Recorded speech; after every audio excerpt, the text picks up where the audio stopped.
Okay, welcome into the show. It is Sportswrap Overtime. This is a special brought to you by HII, built in America for America. We do these twice a month, and really excited about this special because, look, we're going right to the 4-box. Look who it is. A legendary Wavy alum is joining us, and Ahmed Fareed, NBC Sports digital host and reporter who came through here years ago, spent 5 years in the 757. So we're making this show sort of all about him and his journey and things he's covered. And Parsons and him go way back. This is Jeff and I's first time meeting you, Ahmed. Yeah. But up there in Connecticut right now for NBC Sports, how are things?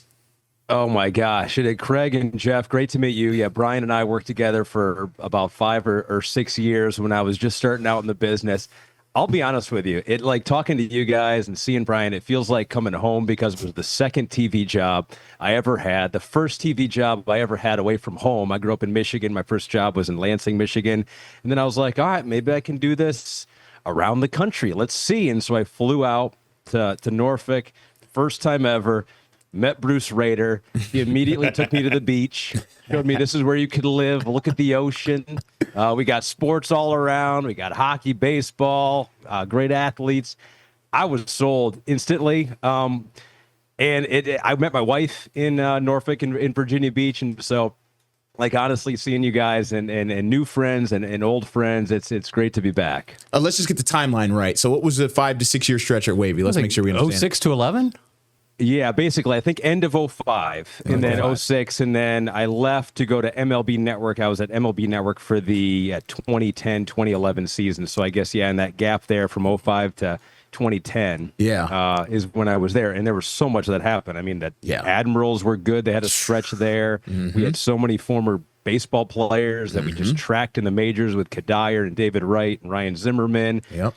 Football player. I mean, like, I could go on and on with all the athletes that I'm still covering to this day. You know, Tyrod Taylor in the NFL still was one of the major high school athletes at Hampton that we covered while we were there, Brian. Remember with Mike Smith? Oh man, yeah, you covered his state championship win at Todd Stadium in Newport News. I think it was his junior year. That was he had a big tackle at safety actually to kind of save the game for the Crabbers in that story. One. And Mike Smith just recently retired, like about 3 years ago. Yeah.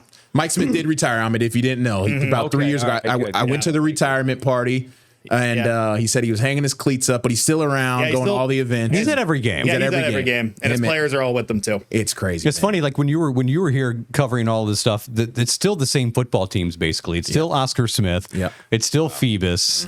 Maury's kind of like one of the new kids on the block now. They're one of the dominant teams, but, Hampton's really good. Yep. So it's kind of like the same characters, in high school football. What about Green Run? Any good when he was here?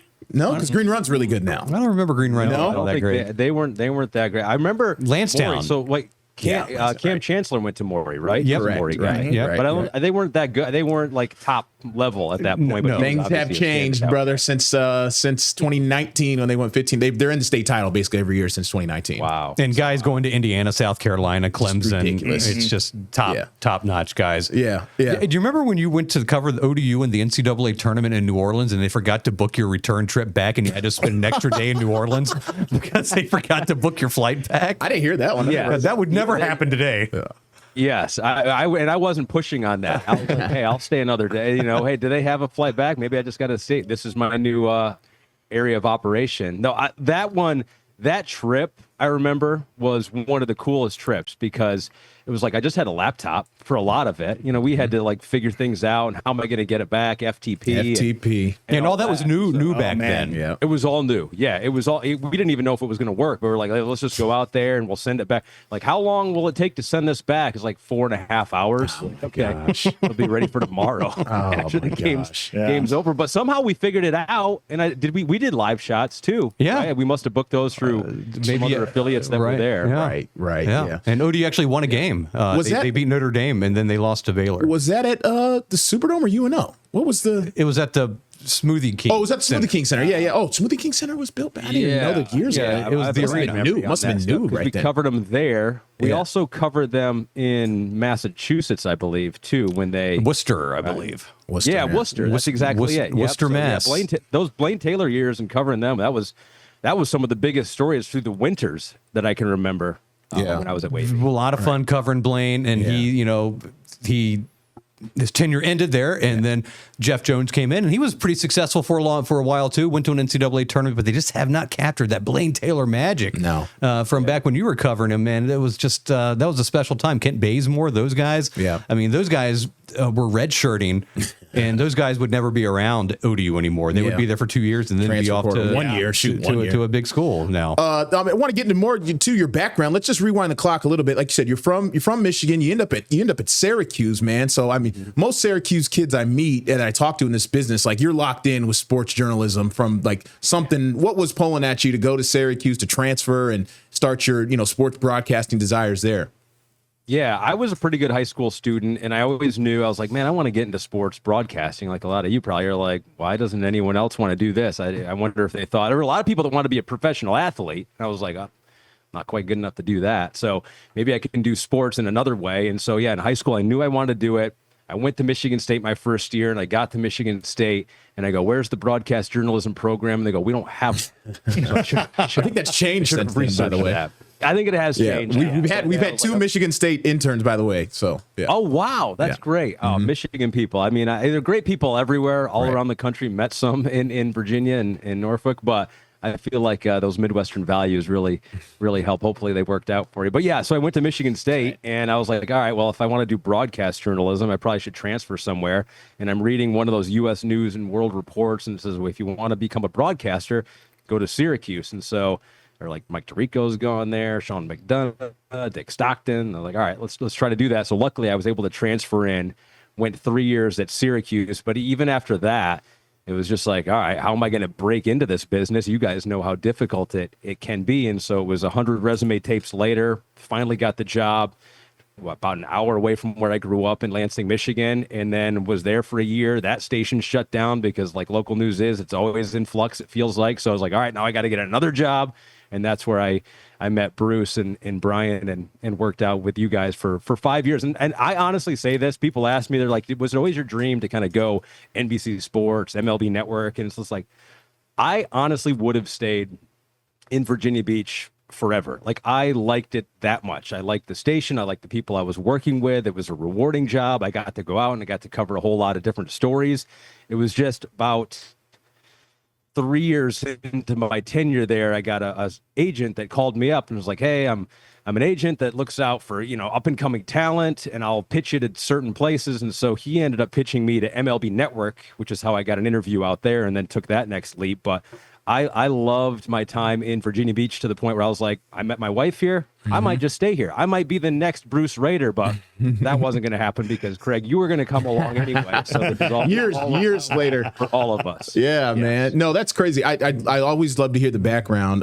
Brian knows your background more so than Jeff and I, but I like asking. So when you're here, like you see that you meet Bruce, you get the initial impression, but then like day to day, like what was it like covering the Tides, the Redskins, like just day to day for you? Second job to be in this market, that's pretty cool.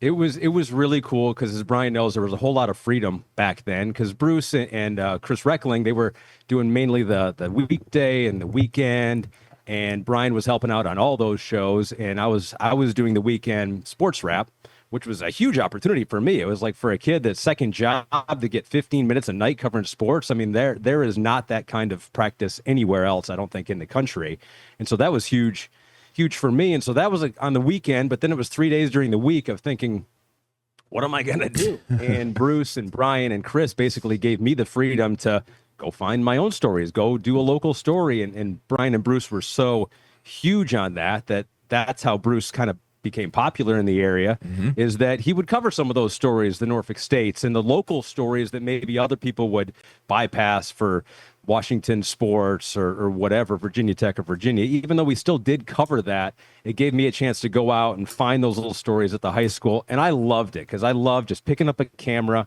going out, shooting a story, editing it. Like, to be honest with you, I miss some of that stuff here today because I think that's part of the coolest parts of getting started in this business is that you do it all, as you guys know. Right. Well, this is a great segue into this little video clip that we had put together of some of Ahmed's greatest hits at Wavy TV 10 throughout the years. Snyder, if you could, we have that queued up. If you could please play that one for us. Oh, better believe it. We're going to go sound full here, I guess, sort of. And yes. We could kind of talk under it a little bit. So what began at about 5 o'clock on Wednesday night didn't get over until 1:30 6:30 in the morning on Thursday. And for Gloucester, the winning team, they've got an hour and 20-minute ride back home. School tomorrow? Yes, we have school tomorrow. Standing in the middle of a field here in Murfreesboro, North Carolina. This field is in the middle of nowhere. I don't have very good cell phone reception, and I certainly didn't expect to see something like this here. Karate story. You are watching Christian Buffalo, North Carolina's 10-year-old karate kid. Are you recording? I found a hat. Hold on, follow me. All right, I couldn't help Where's but this notice your Colonial hat. Downs or horse track. It's got the numbers on the horses and everything. See, this was my favorite too because some days you guys just wanted the show filled. You didn't care what I did. Okay. Pretend like you're going to pitch the wrestling. ball. This leg's coming down hard right across And my then back. go. And then go. Nice goggles. I need to get you on 10 count. Smart pitchers Show we do will here. know how to throw it to where the This is a story on the hits lifespan of a scuff and it baseball. makes the ball do funny things. Each team is responsible. You would for get, I mean, purchasing we all got really baseballs for creative, each game. right? And If you're Ryan would help me out. And there were wondering, stories that we each did one of these 3 bad years boys ago. costs He's like, well, we did this 3 years ago. No one remembers it anymore. Why don't you just do it they've again? told the So umpires they're just trying to keep figure these in out play. what stories have we not told. Re-rack it. This is good right here. We want it now, so I decided to throw a curve Bobby Wilder's way, pretending like we already knew who the starter would be. Come September 5th, we all know that your starting quarterback's going to be Thomas DeMarco. Unbelievable. You're already hitting me with that kind of a question here. Now it sounded more like Bobby Cooper, now that I think about it. Really? Well, let me just tell you this right now, all right? Over the next 3 weeks, we're going to find out. So no scoop. It's going to take 3 or 4 years to get your system, to get your wow. players. You were there in Binnick. And then the expectations are there This was to at the really end, I compete feel like. at a high level. Yeah. The University of Virginia is surely banking on Coach Tony Bennett. He's Look going at to that make t-shirt. Shirt got a little bit better. $1.7 million per year. That puts him fourth in the ACC. I don't know about the undershirt. behind Mike Krzyzewski, Roy Williams, and Gary Williams. Well, it's going to be a strong, disciplined football team, I can guarantee you that. The first change of the Shanahan regime could come right at the beginning of the year. He says that his best teams in Denver always had training camp away from home. So come this summer, Redskins Park could be empty. Just one of many expected changes under Shanahan. 2011? Shooting our own stand-ups. Hey, I've done that. I've been right there. I've done that same shot. Camden Yards here in Baltimore. Yeah, this was the cool thing too, is because I believe I took I think this was on a 2 off days. I would go sometimes, and I would just say to Brian and Bruce, I was like, hey, me and my buddy want to go to an Orioles game. Can we just take the news van and do a story while we're up there? Listen to this. Old Dominguez. Old Dominguez. Actually, it's old She thought it was Old Dominguez instead of Old Dominguez. Was this on the streets of Baltimore? So what No, that's began New at about Orleans. 5 o'clock on Okay, that Wednesday was it. night That's didn't the- get over Oh, until man. 1:30 Trip down in the memory morning lane. on Thursday. Old Dominguez. So after MLB Network, then you go to the NBC family that you haven't left since. Exactly. Now, has this all been contiguous from Bay Area to the network in Connecticut? Has that been like one steady job per se? No, it hasn't, because, local news, well, you guys are owned by, who were we owned by back in the day? Back then it was Lynn Television. Lynn Television. Now it's Nexstar. Went to MLB Network from, at that point, owned by all the owners of Major League Baseball. And then, when I went out west after 2 years to NBC Sports Bay Area, that technically in the NBC Sports national portfolio, but it really is a separate division in the regional sports division. Mm-hmm. When I got done with my 5 years there, and it was the same thing as like it was Virginia Beach all over again, because I would have stayed in San Francisco for the rest of my career, covering the Giants out there, 49ers, Warriors were awesome, still are with Steph Curry and that whole squad. But I got it when my contract was up in 2019. I did get a call from the national sports group here in Connecticut, and they said, hey, Ahmed, we know your contract's up in the Bay Area. If you want to stay there, that's cool. You can do that. We just want to give you the option that we have some opportunities available on the national side. If you want to help us cover some of these national stories, you'd have to move across country. You'd have to go to Connecticut. If you want to do that, you can do that. And so I talked to my wife, and for her, obviously, it would get her a little closer to home. We're an 8-hour drive down to Virginia Beach, and we go about once every other year, every summer we go. And so we talked about it, and we were like, yeah, gets us closer to her family, my family, a little bit closer, being from Michigan. And so, in 2019, we took the jump out here, and not knowing exactly what I was going to be doing or covering, but just knowing that I'd be in the mix on all the different sports that they have here. Now, in the Bay Area, you were there in a golden era of sports in San Francisco, where we had the Warriors winning championships. I believe even the Sharks went to the Stanley Cup final during that run. The Giants won World Series. The 49ers were in Super Bowls. What was it like to be around all of that championship culture and almost like a renaissance of sports in San Francisco, in the city? It was insane. It was awesome. As you guys know, it's just like everyone says, and it's different when you've kind of grown up in an area and you've always been a fan of a team, but it's like, oh, do you root for the teams? And it's like, heck yeah. People care when the teams win. When they lose, especially in California, when they lose, there's not as much anger like you see on the East Coast, but there definitely is apathy where they just kind of get disengaged with the team and don't watch anymore, which more credit to them that don't want to make themselves miserable. But so you're right. While I was there, like one of the first things I covered, I was there for a month and a half. And they go, Ahmed, you're going back to New Orleans. You're going to cover the Super Bowl, 49ers and Ravens, and the Jim Harbaugh, John Harbaugh Super Bowl game. So I went out there doing some more crazy man on the street stuff that I learned in Virginia Beach, going down Bourbon Street. And so that was one of my first assignments there. But yeah, you're right. I was doing a highlight show there, not too dissimilar from the Sportswrap that was just all 49ers, and then the Warriors became good, and Draymond Green and Steph Curry and Klay Thompson. Sharks, you're right. They went to the Stanley Cup Finals in one of the same years that the Warriors were in the NBA Finals, and so that was a lot to handle. A couple parades. I was in Kansas City when the Giants won Game 7 against the Royals in 2014, so I got to be there for that. It really was, it was awesome. And it has shown me the 2 times that I've really, really moved across country out there in California and also in Hampton Roads, Virginia, how cool it is to like throw yourself into the sports scene. Cause there are still stories to this day. I mean, like when anything happens with David Wright or Michael Kadai or anything in Hampton or Old Dominion when they beat, Virginia Tech, or I was like, how did this team, Old Dominion, where are they even from? It's like, I know all that stuff. Yeah. And it still feels like family to me. And so it's been really cool that I've had those experiences so that even to this day, when anything happens with anyone in Hampton Roads, I'll be like, it's kind of like part of my family too. It's really cool. Yeah, I think sometimes in the sports world, things just align, man. You move to a different market and all of a sudden it's clicking. I got a buddy who moved to Atlanta and it was like Georgia went back to back. The Braves won a World Series. And I think the WNBA team was good, or the Hawks made the playoffs. And I was like, oh my God, like that's crazy how it all. The opposite happened to me when I left Erie, and I'm from Cleveland. I moved down here, and all of a sudden, the Indians are in the World Series. The Cavs are in the finals 100 times. Yeah. Like it was crazy. Yeah, it's just the way the stars align sometimes. So the one thing I don't think I've seen you on, Ahmed, is NASCAR. Any NASCAR coverage? You need to go to Dick Ebersol and say, Dick, we need to have a talk. I've covered NASCAR. I've been to Richmond. I've interviewed these guys. Tony Stewart actually liked me. Wow. Was there a Tony Stewart somewhere in there? Tony Stewart story in there somewhere? It was. You interviewed him at Lowe's or something. He didn't yell at us. No. Oh yeah, we did a side story. And he was with some of those guys. He was impressed that you were shooting your own thing or something like that. He couldn't believe it. MMJ. Yeah, he doesn't look like a guy who knows how to work a camera. Well done, man. But so you've covered so many different things at NBC. Name the sports that you have covered, because I know some of them are kind of some oddball ones. So when I first got here, my first thing was rugby, and so I did a whole lot of rugby. Anything with the Olympics I have done. So any sport with the Olympics, with either from the desk or on location. I did some with the Summer Olympics, but done Winter Olympics before too. So that it adds a whole bunch of complexities. Horse racing was one of the first things I did when I got here too. And they brought me into the office and they go, Ahmed, how much do you know about horse racing? And I go, not that much, to be quite honest with you. And they go, perfect.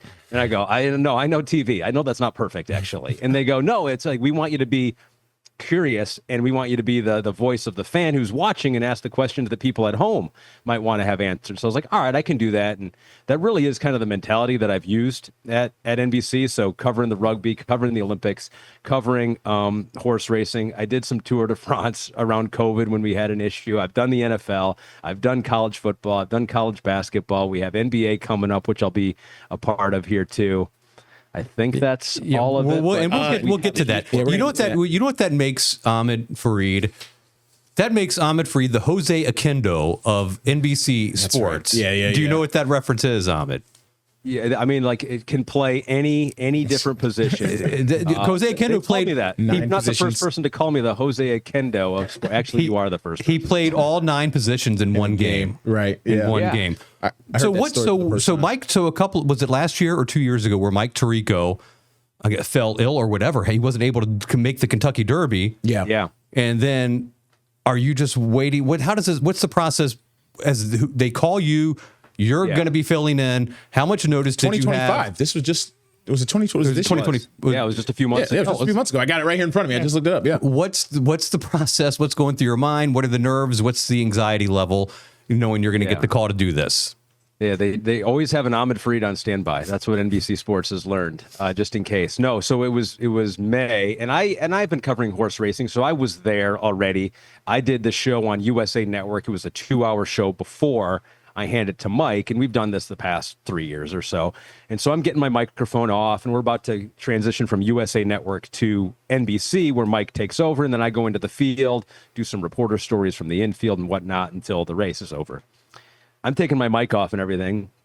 Mike walks up, and I'm leaving to leave the studio, and he goes, "Hey, I'm not feeling so good right now. You might have to host the show." And I go, like, the show is in like the Kentucky Derby. Like, that's something bigger than just a show. And he goes, "Yeah, so just be on standby." And at that point, I mean, like, working with Mike now for 5 or 6 years, he does not miss anything. You know, Mike, you see him everywhere, and he always seems in tip-top shape and up for everything. So if he's telling me that, I'm like, something's definitely not right. So I went out and did my first report in the field, and then the producer in my ear just says, "Ahmed, you got to come back to the set because Mike's not doing well."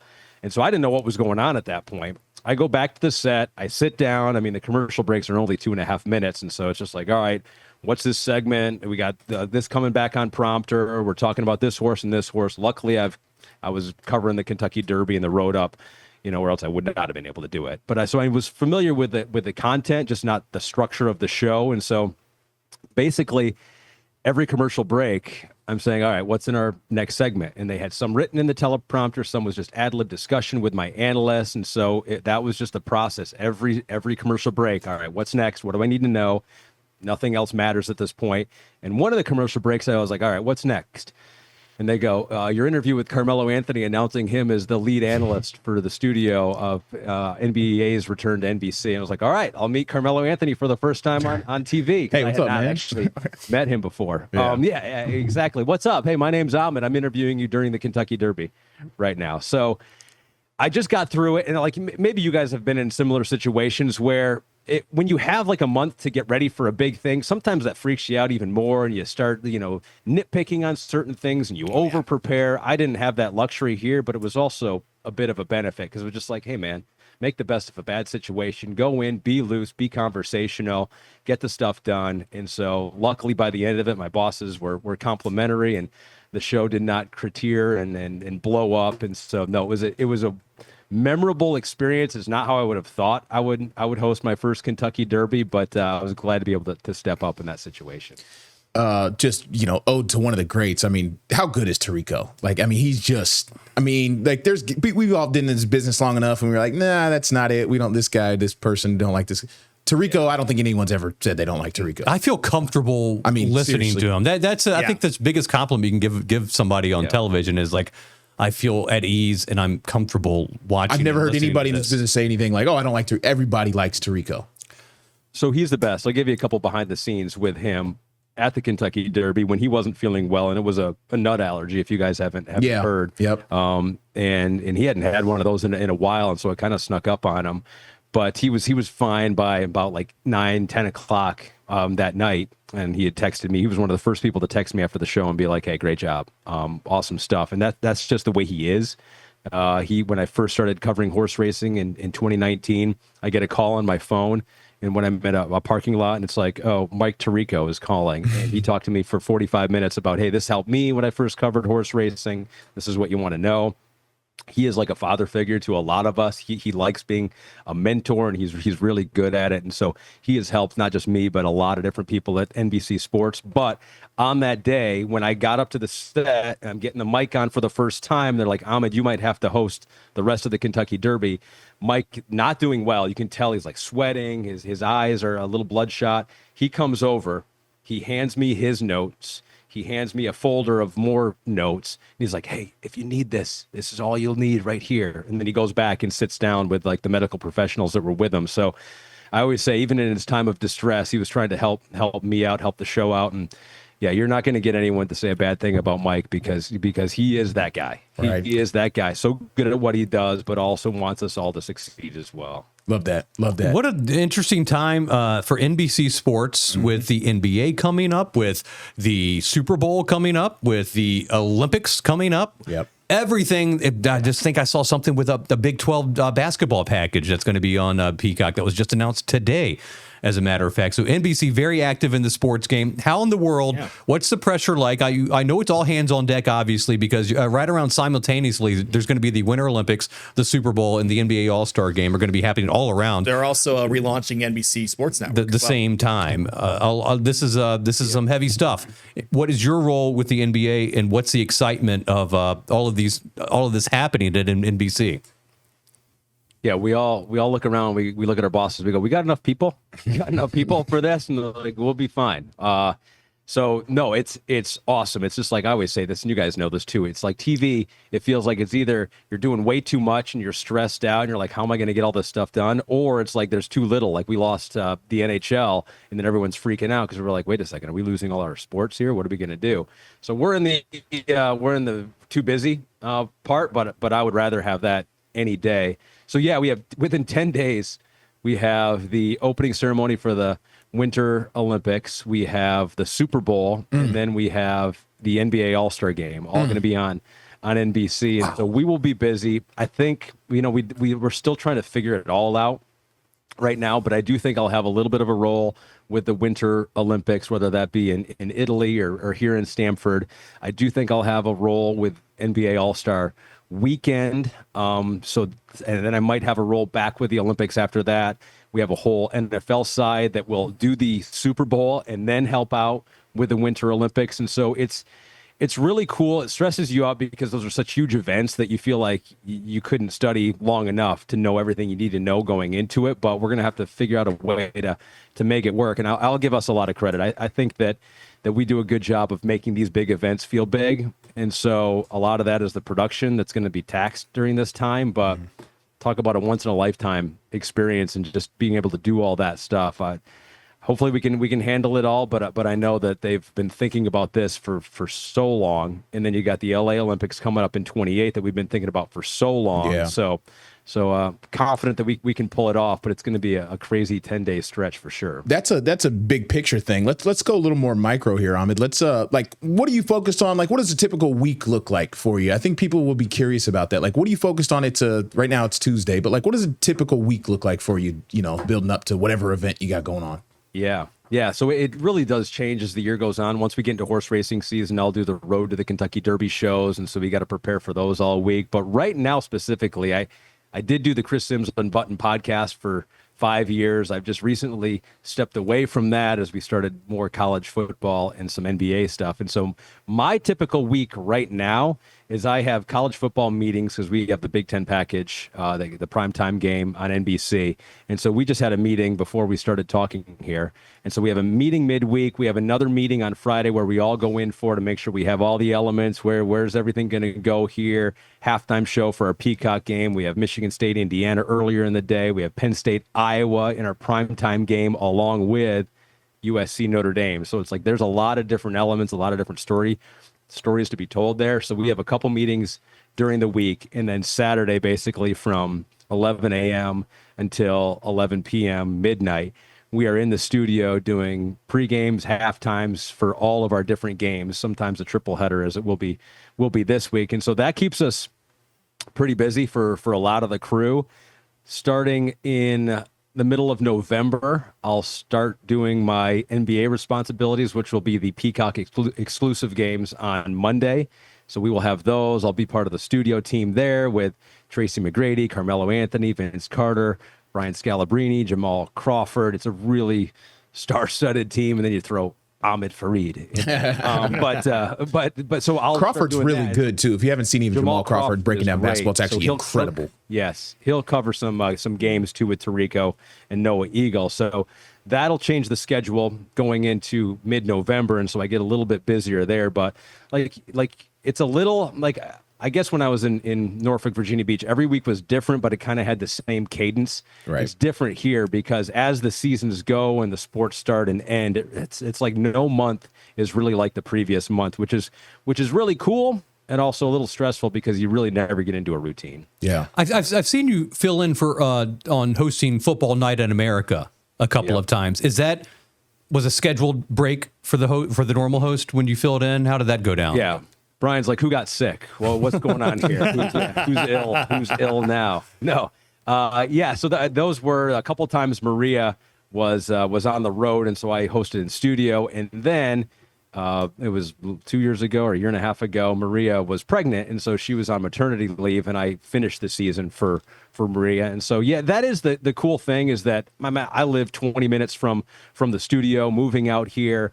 I've been able to earn the trust of a lot of different teams and producers and directors throughout NBC Sports. And so when there are those opportunities where it's just like, hey, a regular host on Premier League, something else I didn't mention that I also do when Rebecca Lowe is not there, Ahmed can fill in and can do some of the midweek games too. And so like I pride myself on that. Yes, would I love to be able to just focus in on one sport sometimes and just really get to know that and not have to worry about the little intricacies of Premier League soccer or Tour de France or the Olympics. Yeah, that would be less mentally taxing, but it's also, I realize it's my value to them is that I am available and I can fill in. And now they've given me some of these bigger roles with the studio for college football and NBA. And so it's been awesome. I guess the challenging part is you have to have some institutional knowledge of all of these sports, at least something. Yeah, like the count, like what's going on in that specific calendar time. Who are the big players? Who are the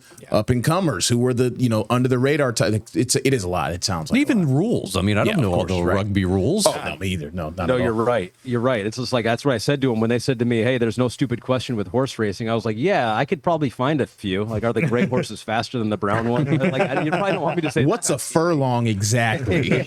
Well, exactly. Yeah, exactly. It's like you're right. There is a certain level that you really need to have, or else people are going to totally dismiss you. Yeah. But what I've tried to do on TV is like, the show, right? What are the two teams I have coming up this day? What are the main storylines that diehards are asking about these teams? Ask those questions, pry into our analysts. But at the same time, I think I would get in trouble if I tried to be like an expert, or at least pretend like I was. And so I try not to do that. I go in being like, hey, you guys are the experts. I'm not the expert. Why is Chelsea having a really hard time on the attack and scoring goals this year? It's just like being able to ask the questions that people at home like they told me. I think that's the key. I don't need to have the answers, but I do at least need to know the question. I like to. Should we take a break too? By this, or are we just going to have them put them in at this point? No, because we have to take. Let's do our HII break here. Ahmed, just stand by. Let's get this break in. Jeff, you good? Yeah. All right, we'll be right back. Sportswrap Overtime Special with Ahmed Fareed.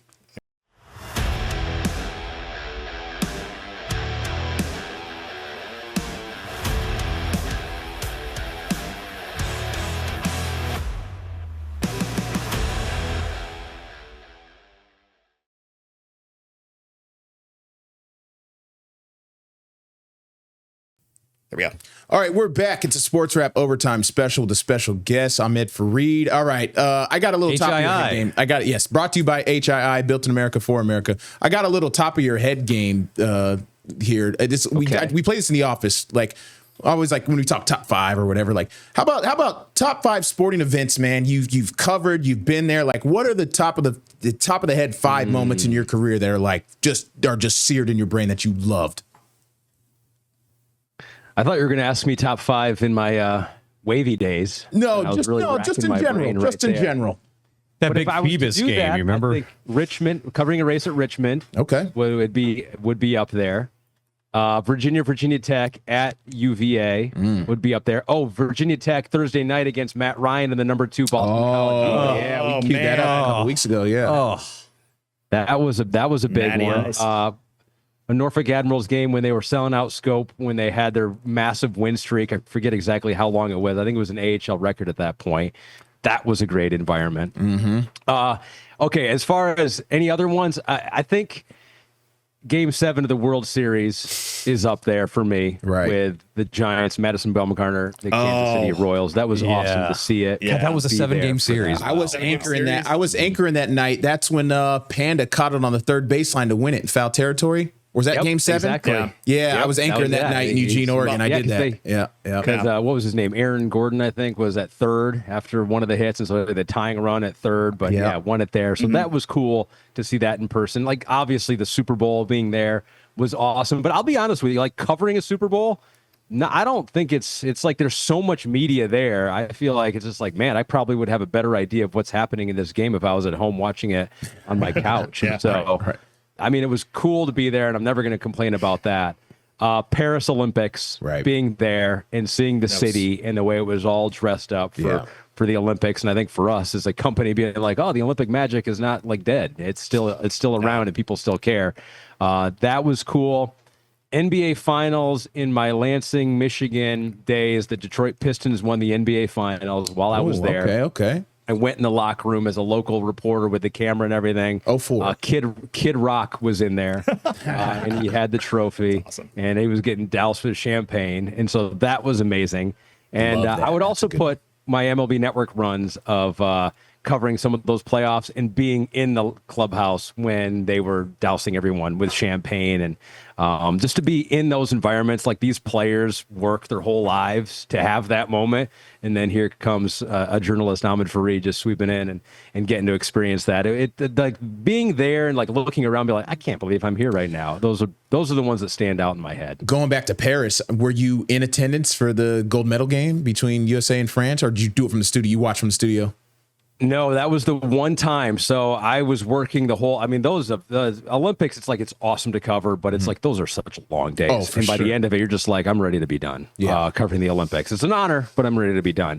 That one was the one time. I've never done this before. I go, I'd really like to have tickets to that. I'm not working that night. There you go.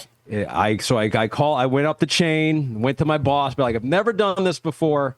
Can I get the tickets? And he goes, yeah, we can get you a couple tickets for me and my researcher who was out there with me. So, yeah, we were sitting there, in that arena. We saw Steph Curry do the whole thing. That was amazing. It really was amazing. So you went as a fan. I'm jealous. That's awesome. Everybody. I didn't even have to work it. I went as a fan. That's awesome, man, because Steph just went off, and it was like the whole, oh, man, that was incredible. Like, chills thinking about what Steph did that game against France. That was incredible. It was so cool. And Wembanyama with it there. And the home country. French the home country. And yeah, it was a really cool environment. A huge arena too. That had to have been so loud. LA's it was really loud. And I think, I don't know how many it seats. You know, it's a big arena, but it doesn't seat necessarily. I mean, maybe 10,000. Maybe it was more than that. But it was. You're right. It was loud. LA's going to be amazing. Can you imagine? We're getting it back. I remember '84 when we had the Olympics. So, feels like a long time, hasn't it been? Yeah. We have. Well, 96 Atlanta. And correct. 02 in Salt Lake for winter. Oh, okay. Summer, though. Yeah, summer Olympics. So 96. Yeah. Is that right? Yeah, 96. 96. It's still a long time. That's a long time. Yeah, no, it's like that is, since I got big NBC in 2019, like they've been talking about the home Olympics and LA. I'm like, man, is our whole company riding on this Olympic? Because they really, we have been planning for this. We've been mapping it out. Like, when's swimming going to be? What time of day? So yeah, I can't imagine, like, we're blowing up. We blew up Paris. We're going to blow up Italy here this winter, but LA is going to be at a different level. And it's how stars are born. You know, nobody knew really who Michael Phelps was, except for the Olympics. Katie Ledecky, you don't know her, but you do because of the Olympics. So stars are made and born Simone Biles on this stage on a 2 to 3 week period. It's such magical television. For the since the Winter Olympics is coming up, and the NHL is actually bringing its pro players this time. How many more resources are you actually going to put into hockey this time around? Yeah, well, we've tried to give it a higher stage. I remember when it was last time we had it in Beijing, we had a whole studio crew we would bring in for our hockey coverage. We would try to do a little bit of a pregame show on USA Network that I was covering hosting at the time, and we would do intermission shows too. And so we've tried to elevate it, because when you talk about winter, it's so cool to see all the different events. But between figure skating, hockey, there's not necessarily those giant. It's like track and field or swimming like you see in the Summer Olympics. So we do try to blow it out. Been more difficult as you would guess, with players that not many people know who they are. Right. So no, we're ecstatic that we're going to have a little star power to the games, and I think it's mutually beneficial. Like, hopefully the NHL sees it and everyone stays healthy, and they go, hey, it was a platform to promote some of our guys and get people interested once again.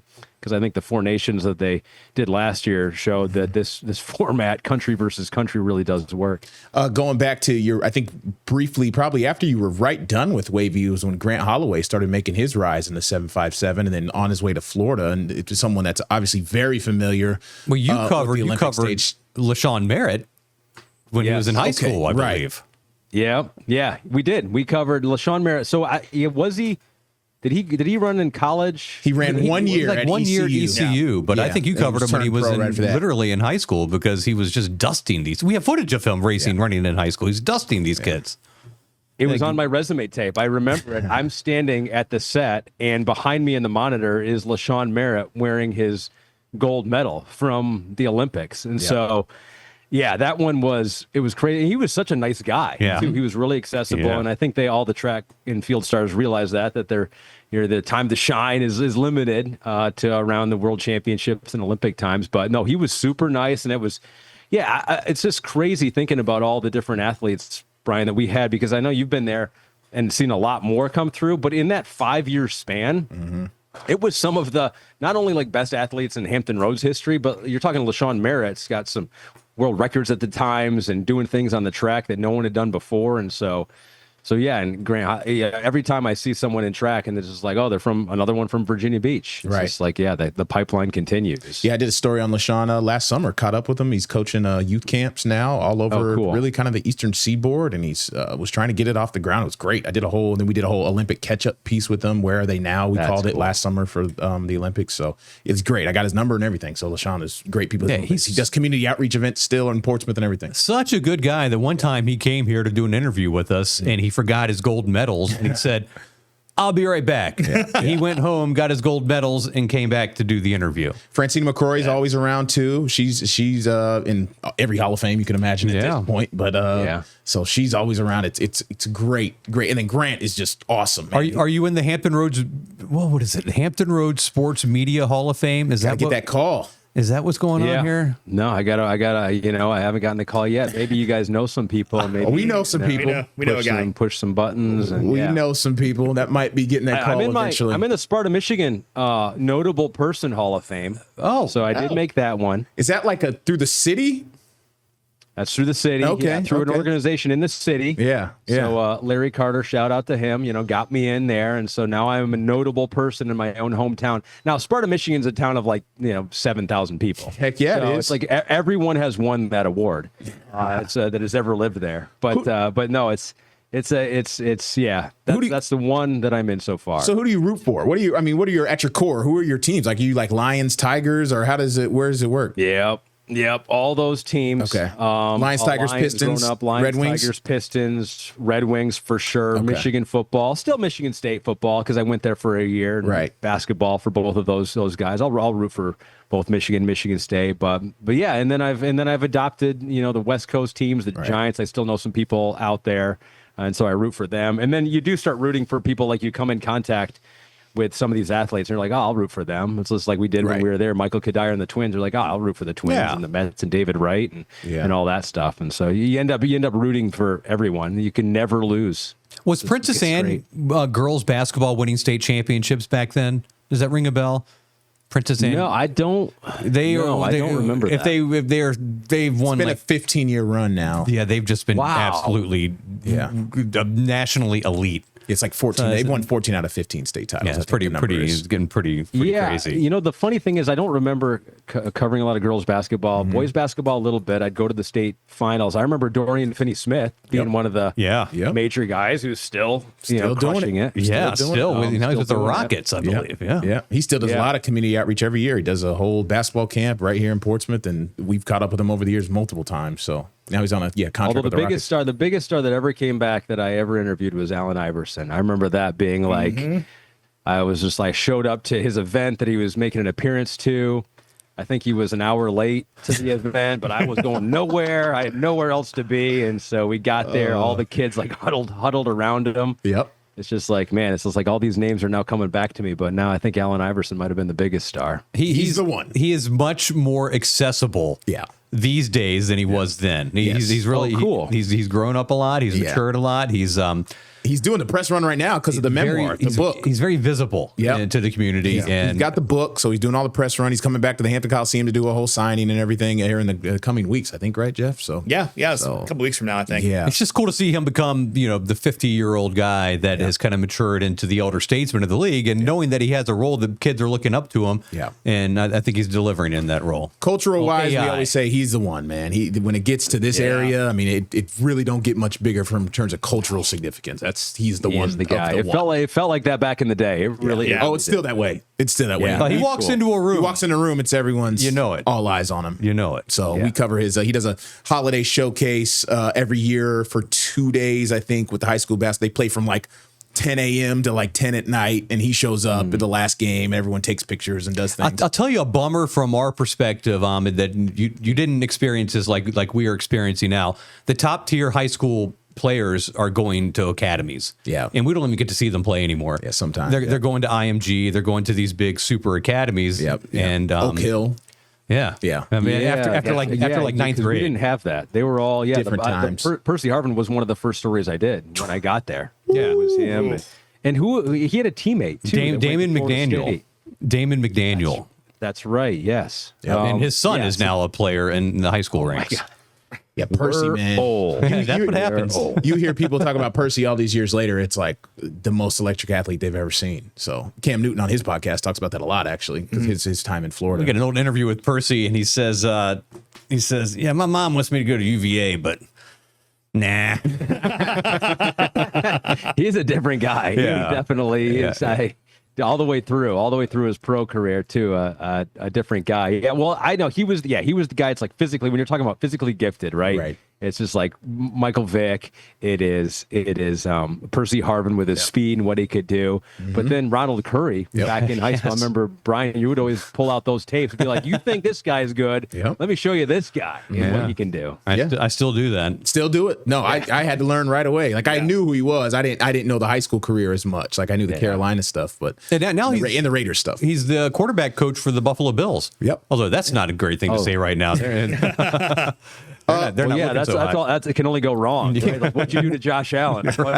We only got a minute here left. Let's get on record here. Before we got on the podcast, Ahmed, you said something about the University of Oregon. I just want to get on the record about Autzen Stadium. What the best college football stadium you've ever been to? The best game, the one game I went to was the best college football environment that I have been at. It was Ohio State. It was Oregon last year. Yeah. It was a huge win for Dan Lanning and those guys. It was loud. You're right. It's not like 100,000 people. Nope. But it's allowed 60,000. Yep. No, that was, to give your guys props. And a beautiful part of the country as well. Yeah. I could go on and on about that. Greg. Yeah, they got us later in the playoff, unfortunately. But that night, man, I was watching that. Brian and I came back that next day. We're like, how cool was that to watch Ohio State and Oregon at Autzen down to the very last play? I was complaining about the conference realignment. Conference realignment. This is terrible. And I'm like, that Ohio State Oregon game was awesome.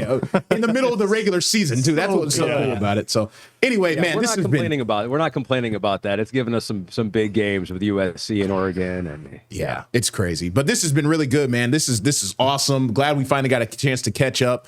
Maybe we'll meet you eventually if you make that trip to Virginia Beach. Hit us up, and we'll be here. Come to the studio and say hi. And man, good idea for Brian to bring us up and get you in. So that's it. We got to sign off and say goodbye. So thanks, Ahmed. Best of luck moving forward, and we will see you down the line. Always feels like home. Thanks, guys. Okay, Ahmed Fareed, thanks to you for your time, and we'll see you on the next time on Sports Wrap Overtime.